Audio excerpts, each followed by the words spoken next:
Day 2. The Woman at the Well, Part 2. So the woman left her water jar. John chapter 4, verse 28. We have been created to love and be loved, and God has become man to make it possible for us to love as he loved us. He makes himself the hungry one, the naked one, the homeless one, the sick one, the one in prison, the lonely one, the unwanted one. He is hungry for our love. Mother Teresa, Nobel Peace Prize Acceptance Speech, 1979. Let us continue our meditation on the meeting of Jesus and the Samaritan woman. After she requested from Jesus the water that will last, he gives her a seemingly random direction. Jesus said to her, "Go, call your husband and come here." In saying this, Jesus is not looking for an opportunity to condemn the woman. He is inviting her to take a final step towards satiating both him and herself by examining her false thirsts. At first, she only acknowledges her general state of infidelity and illegitimate thirst. I have no husband. Verse 17. But Jesus responds by telling her that she has had 5 husbands. He wants her to discover in detail the existence of all her false thirsts, one by one, for unless they are acknowledged and seen as false, they will continue to oppress her. Jesus then says to her, and he whom you now have is not your husband." Verse 18. Here Jesus is showing her that her false thirsts are not just mistakes. They are infidelities in love to the one who alone is the spouse of the soul. By clinging to our various human thirsts, our desires, our limited hopes, our possessions, our plans and ambitions, in a sense, we espouse them. And in each case, Jesus reminds us that this is not your husband. The thirst you have joined yourself to is not your true spouse. If we persist in such thirsts without any effort to examine them, we wound not only ourselves, but the Lord. The woman said to him, "I know the Messiah is coming. When he comes, he will show us all things." Jesus said to her, "I who speak to you am he." Verses 25 through 26.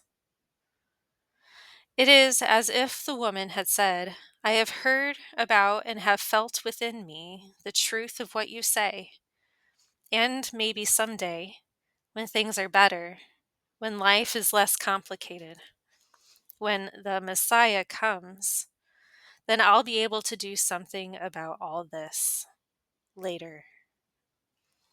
But Jesus is speaking to her now. The time has come. The Messiah is here. There is no need to wait for a different situation or a better set of conditions. Jesus is present even now to teach us how to satiate his thirst to the full. Finally, grace triumphs in the woman's heart. She puts down her water jar. She no longer needs her old false thirsts, her previous means of seeking love. She has come to trust Jesus, and in an act of surrendering her old life with its many thirsts, She goes joyfully to share the invitation of Jesus' thirst with others.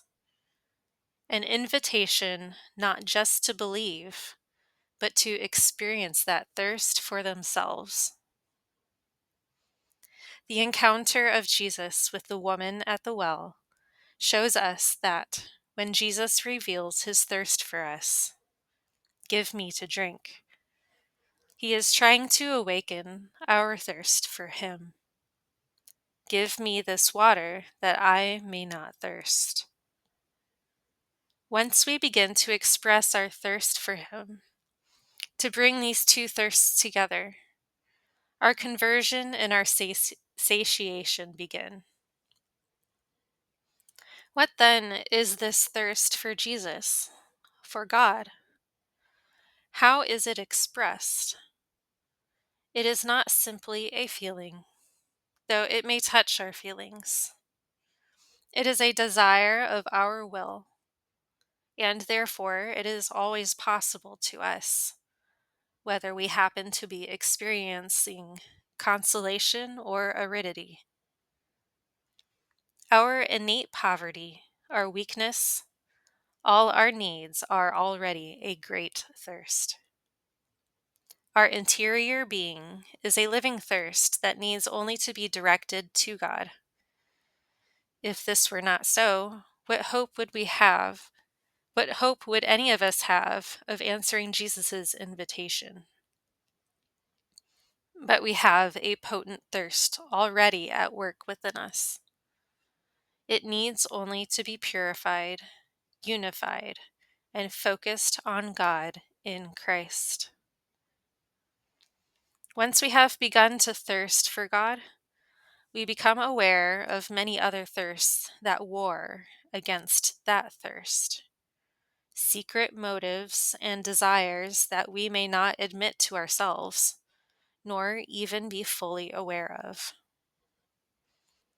Like the Samaritan woman, we need the courage to allow the Lord to point out to us our 5 husbands. We need to let him reveal our many false thirsts so that we might leave our water jars behind us and pursue the one thirst that can satisfy us. Jesus is thirsting for our thirst. Let us then, like the Samaritan woman, lay aside all those old water jars, and like Mother Teresa, let us fill the well of our hearts with that one thing necessary, our profound thirst for Jesus alone.